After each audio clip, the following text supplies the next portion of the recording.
how to fix unable to turn off live photo on iPhone.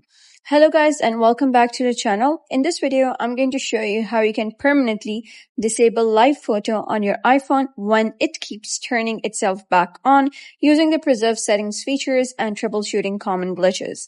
So let's get started. So if you're going to a camera and you're turning off live photo, but when you turn on camera again, live photo turns on automatically, I've got you covered.